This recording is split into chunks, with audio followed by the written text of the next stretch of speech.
సింగరేణి సంస్థను అడ్డుపెట్టుకుని కాంగ్రెస్ ప్రభుత్వం వేల కోట్ల కుంభకోణాలకు పాల్పడుతోందని తెలంగాణ జాగృతి అధ్యక్షురాలు కల్వకుంట్ల కవిత తీవ్ర స్థాయిలో మండిపడ్డారు.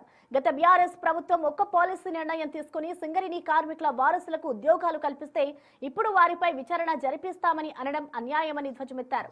అసలు విచారణ జరపాల్సింది కార్మికుల నియామకాలపై కాదు, నైని బొగ్గుగని కాంట్రాక్ట్ ఎందుకు రద్దయింది, ఫేక్ ఎంఓయూలు ఎందుకు చేసుకున్నారు అనే అంశాలపై విచారణ జరపాలని ఆమె డిమాండ్ చేశారు. ఇటు సింగరేణి అస్తిత్వాన్ని కాపాడేందుకు తెలంగాణ జాగృతి, హెచ్ఎంఎస్ సంయుక్తంగా పోరాడతాయంటున్న కవితతో మా ప్రతినిధి Vijay face to face. HMS అలాగే జాగృతి ఆధ్వర్యంలో సేవ్ సింగరేణి అనేటువంటి నినాదంతో కవిత రౌండ్ టేబుల్ సమావేశాన్ని ఏర్పాటు చేశారు. కల్వకుంట్ల కవిత ఉన్నారు మాట్లాడడం. సో ఇటు కవిత గారు, ప్రధానంగా ఈ సేవ్ సింగరేణి అనేటువంటి నినాదాన్ని తీసుకొని కార్మికుల వద్ద అంటే కార్మికులతో కలిసి మీరు యొక్క సింగరేణిని కాపాడాలని చెప్పేసి అని అంటున్నారు. సో ఒక పక్క రాష్ట్ర ఉప ముఖ్యమంత్రి బట్టి విక్రమార్క మాత్రం ఇక్కడ ఉన్నటువంటి అంటే కార్మికులకు సంబంధించి ఉద్యోగాలు ఏవైతే వచ్చినాయి వాటిపైన ఎంక్వైరీ కూడా చేస్తామని చెప్పేసి మాట్లాడుతున్నారు. ఎట్లా చూస్తారు? ఇంతకన్నా దారుణం ఇంకోటి ఉండదండి. బీఆర్ఎస్ గవర్నమెంట్లో ఉన్నప్పుడు ఒక పాలసీ డెసిషన్ తీసుకొని ఉద్యోగాలు ఇచ్చింది. ఇప్పుడు ఒక గవర్నమెంట్ పాలసీ డెసిషన్ తీసుకొని ఉద్యోగాలు ఎక్కించిన తర్వాత ఆ ఉద్యోగులు 5-6 సంవత్సరాలు పనిచేసిన తర్వాత మళ్ళీ కొత్త గవర్నమెంట్ వచ్చి ఎంక్వైరీ చేస్తామంటే ఏమన్నమాట? నిజంగా ఎంక్వైరీ చేయాలంటే అసలు నైనిలా జరిగిన కుంభకోణం ఏంది, ఎందుకు నైని టెండర్లు క్యాన్సిల్ చేసిండ్రు, ఎందుకు ఇప్పుడు నెక్స్ట్ ఉన్నటువంటి బొగ్గు బ్లాకులు మీరు ఎండిఓలకు ఇవ్వాలనుకుంటున్నారు, ఎందుకు సింగరేణి ద్వారా చేస్తలేరు, ఎందుకు ఫేక్ ఎంఓయూలు చేసుకున్నారు, ఎందుకు చిన్న చిన్న కంపెనీలలో 2-3 వేల కోట్లు పెడతామంటున్నారు, ఎందుకు జైపూర్లో పోయి మీరు సోలార్ ప్లాంట్ పెట్టారు, అందులో జరిగిన అన్యాయం ఎంత, బయట 1 మెగావాట్కు ఉంటే దాన్ని డబుల్ త్రిబుల్ ఎందుకు చేసిరు మీరు, వీటి మీద ఎంక్వైరీ చేయాలి. బట్టి గారు ఈ విషయాలన్నీ పక్కన పెట్టి కార్మికుల వెంటబడ్డం అన్నది పేదవాడి పొట్ట కొట్టడం, అన్యాయం అండి, చాలా దారుణం. ఎందుకంటే ఇది సెకండ్ తరం పనిచేసే సింగరేణిలో. ఫస్ట్ వాళ్ళ పేరెంట్స్ పనిచేసిండ్రు, మన తెలంగాణ కోసం డెవలప్మెంట్ కోసం యూజ్ అయినారు. ఇప్పుడు వాళ్ళ పిల్లలు డిపెండెంట్ ఎంప్లాయీస్ వస్తే వాళ్ళ మీద ఎంక్వైరీ చేస్తా అంటే ఎంత అసహనత ఉంటుంది, కింద ఎంత అభద్రత ఉంటుంది. అది ప్రభుత్వమే క్రియేట్ చేయడం నిజంగా అన్యాయం. దీన్ని మాత్రం చూస్తూ ఊరుకోము. అందుకే సేవ్ సింగరేణి అని ఇవాళ కార్యక్రమం తీసుకున్నాం. రౌండ్ టేబుల్ సమావేశంలో మాట్లాడుతూ కూడా ఏదైతే జైపూర్ సోలార్ ప్లాంట్కి సంబంధించి ఆల్ట్మిన్ అని చెప్పేసి ఒక కంపెనీని ప్రస్తావించారు.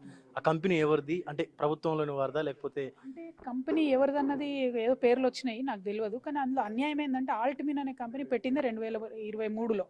దాని తర్వాత అది జస్ట్ 27 lakhs ఉంది. దానికి పేడప్ క్యాపిటల్ అయితే 1.5 lakh ఉంది. దాని వాల్యూ 27 lakhs ఉంది. 27 లక్షలు ఉండి 3 సంవత్సరాలు కూడా కానటువంటి కంపెనీ సింగరేణి లాంటి 100 ఏళ్ల పైబడిన కంపెనీతోనే అగ్రిమెంట్ చేసుకోవడమే ఓ వింత. చేసుకోవడం కూడా ఎన్ని వేల కోట్లు, 2,250 కోట్లు. అంటే డైరెక్ట్గా ఒక చిన్న సంస్థను, దాని వెనక ఎవరెవరు ఉన్నారో మేము డెఫినెట్గా వెంటబెడతాం, ఎంక్వైరీ చేస్తాం. చిత్తశుద్ధి ఉంటే ప్రభుత్వమే చెప్పాలని మేము కోరుతున్నాం, మాకు ఆ శ్రమ లేకుండా. So some serious corruption is happening, దాన్ని మాత్రం మేము బయటికి తీస్తాం. అంటే గతంలో సింగరేణి భవన్ని మీరు సింగరేణి కార్మికులతో కలిసి ముట్టడించారు. తర్వాత మెడికల్ బోర్డుకు సంబంధించి ఇష్యూ అయింది.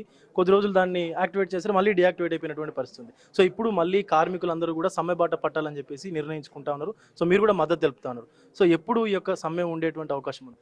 అంటే ఒకటండి, సమ్మె అనేది చాలా పెద్దదండి. అది ఒక రకంగా కరెంటు ప్రొడక్షన్తోని, బొగ్గు ప్రొడక్షన్తోని అన్ని రకాలుగా రాష్ట్రాన్ని కూడా అతలకుతలం చేస్తుంది. సో అంత పెద్ద డెసిషను అంత ఈజీగా తీసుకోవాలని మేము అనుకోవడం లేదు. దానికన్నా ముందు ప్రభుత్వంతో గట్టిగా వారికి హెచ్చరిక చేయడం జరుగుతుంది, వారికి ఒక టైం లైన్ ఇవ్వడం జరుగుతుంది. దాంతోపాటు ఇతర కార్మిక సంఘాలతో మేము చర్చిస్తాం. అన్నిటికన్నా ఎక్కువ కార్మికుల దగ్గరికి పోతాం, బాయ్ దగ్గరికి పోతాం. ప్రతి బాయ్ దగ్గర పోయి వాళ్ళతో మాట్లాడతాం. హెచ్ఎంఎస్, జాగృతి, డిఎస్పీ, ఆల్ ఇండియా ఫార్వర్డ్ బ్లాక్ మేము అందరం కూడా కలిసి క్షేత్రస్థాయిలో కలిసి తిరిగిన తర్వాత డెసిషన్ తీసుకుంటాం. బట్ ఎందుకు ఇంత సివియర్ ఆలోచన వస్తుంది, ఎందుకోసం ఇంత సివియర్ ఆలోచన చేస్తున్నాం అంటే, ఎన్ని చేసినా ఎన్ని రకాలుగా మాట్లాడినా ప్రభుత్వం వింటలేదు. విన్న టెంపరీగా వింటుంది. సో మొన్న మేము పోయి ముట్టడి చేసిన తర్వాత మెడికల్ బోర్డు పెట్టిన 2 రోజులు మళ్ళీ తీసేసిండ్రు. అంటే ఇది ఏందన్నట్టు, ఇది అన్యాయం కదా. సో దానికోసమే మీరేమో కార్మికుల పక్షాన నిలబడ్డం అని చెప్పేసి మీరు చెప్తాను. కానీ అటు ఇప్పుడు అధికారంలో ఉన్నటువంటి కాంగ్రెస్ కావచ్చు, ప్రతిపక్షంలో ఉన్నటువంటి బీఆర్ఎస్ కావచ్చు, ఇంకొక 20 రోజుల్లో కవిత పార్టీ పెట్టబోతా ఉన్నారు. సో దానికి అంటే ఆ పార్టీకి సంబంధించి ప్రజల్లోకి వెళ్లేందుకు ఈ యొక్క సింగరేణి ఇష్యూని ముందు వేసుకున్నారు అంటూ కూడా మాట్లాడుతూ ఉన్నారు. సింగరేణి ఇష్యూ నేను ఇప్పుడు కాదు, నేను ఎప్పటి నుంచైనా సింగరేణితోనే ఉన్నా, కొత్త ఏం కాదు. అప్పుడు కూడా నేను కాంట్రాక్టర్లతో లేదు, అప్పుడు కూడా నేను కార్మికులతోనే ఉన్నా. బీఆర్ఎస్ పార్టీలో కాంట్రాక్టర్లతో, సింగరేణి కాంట్రాక్టర్లతో ఎవరు ఉన్నారన్నది సమయం సందర్భం వచ్చినప్పుడు చెప్తా, అది వేరు. కానీ నేను అప్పుడు కార్మికులతోనే ఉన్నా, ఇప్పుడు కూడా కార్మికులతోనే ఉన్నా, రేపు కూడా కార్మికులతోనే ఉంటా. My primary interest is to protect the poor, not the rich. So నేనేమంటున్నా అంటే, ఈ ప్రభుత్వాన్ని 40,000 మంది పేద కార్మికులు ఉన్నారు, వాళ్ళ పక్షాన్ని నిలబడండి, వాళ్ళ పక్షాన్ని నిర్ణయాలు తీసుకోండి. Thank you so much. Right. So ఇటు ప్రభుత్వానికి, ఇటు కవిత అంటే కల్వకుంట్ల కవిత, అలాగే హెచ్ఎంఎస్ జాగృతి సంస్థ నుంచి కొన్ని హెచ్చరికలు అయితే జారీ చేస్తున్నటువంటి స్పష్టంగా అయితే కనిపిస్తూ ఉంది.